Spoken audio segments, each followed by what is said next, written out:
भजन संहिता अध्याय 23। भजन संहिता अध्याय 23। जब तू किसी हकीम के संग भोजन करने को बैठे तब इस बात को मन लगाकर सोचना कि मेरे सामने कौन है, और यदि तू खाऊ हो तो थोड़ा खाकर भूखा उठ जाना। उसकी स्वादिष्ट भोजन वस्तुओं की लालसा न करना, क्योंकि वह धोखे का भोजन है। धनी होने के लिए परिश्रम न करना, अपनी समझ का भरोसा छोड़ना। क्या तू अपनी दृष्टि उस वस्तु पर लगाएगा जो है ही नहीं? उस उकाब पक्षी की नाई पंख लगाकर निसंदेह आकाश की ओर उड़ जाता है। जो डाह से देखता है उसकी रोटी न खाना और न उनकी स्वादिष्ट भोजन वस्तुओं की लालसा करना, क्योंकि जैसा वह अपने मन में विचार करता है वैसा वह आप है। वह तुझसे कहता है कि खा पी, परंतु उसका मन तुझसे लगा नहीं। जो कौर तूने खाया हो उसे उगलना पड़ेगा और तू अपनी मीठी बातों का फल खोएगा। मूर्ख के सामने न बोलना, नहीं तो वह तेरे बुद्धि के वचनों को तुच्छ जानेगा। पुराने सिवानों को न बढ़ाना और न अनाथों के खेत में घुसना, क्योंकि उनका छुड़वाने वाला सामर्थ्य है। उनका मुकदमा तेरे संग वही लड़ेगा। अपना हृदय शिक्षा की ओर और अपने कान ज्ञान की बातों की ओर लगाना। लड़के की ताड़ना न छोड़ना, क्योंकि यदि तू उसको छड़ी न मारे तो वह न मरेगा।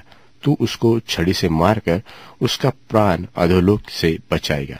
हे मेरे पुत्र, यदि तू बुद्धिमान हो तो विशेष करके मेरा ही मन आनंदित होगा, और जब तू सीधी बातें बोले तब मेरा मन प्रसन्न होगा। तू पापियों के लिए मन में डाह न करना, दिन भर यहोवा का भय मानते रहना, क्योंकि अंत में फल रहेगा, फल मिलेगा, क्योंकि तेरी आशा न टूटेगी। हे मेरे पुत्र, तू सुनकर बुद्धिमान हो और अपना मन सुमार्ग में सीधा चला। दाख मधु के पीने वालों में न होना, न मांस के अधिक खाने वालों की संगति करना, क्योंकि पियक्कड़ और खाऊ अपना भाग खोते हैं और पिनकने वालों को चिथड़े पहने पड़ते हैं। अपने जन्माने वाले की सुनना, और जब तेरी माता बुढ़िया हो जाए तब भी उसको तुच्छ न मानना। सच्चाई को मोल लेना, बेचना नहीं, और बुद्धि और शिक्षा और समझ को भी मोल लेना। धर्मी का पिता बहुत मगन होता है और बुद्धिमान का जन्माने वाला उसके कारण आनंदित होता है। तेरे कारण माता पिता आनंदित और तेरी जननी मगन हो जाए। हे मेरे पुत्र, अपना मन मेरी ओर लगा और तेरी दृष्टि मेरे चाल चलन पर लगी रहे।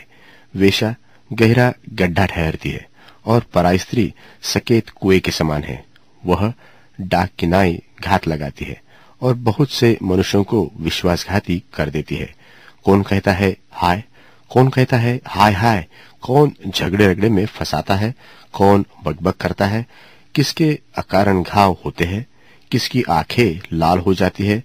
उनकी जो दाख मधु देर तक पीते हैं, जो मसाला मिला हुआ दाख मधु ढूंढने को जाते हैं। जब दाख मधु लाल दिखाई देता है और कटोरे में उसका रंग सुंदर रंग होता है, और जब वह धार के साथ उंडेला जाता है तब उसको न देखना, क्योंकि अंत में वह सर्प की नाई डसता है और करैत के समान काटता है। तू विचित्र वस्तुएं देखेगा और उल्टी सीधी बातें बकता रहेगा, और तू समुद्र के बीच लेटने वाले व मरतलु के सिरे पर सोने वाले के समान रहेगा।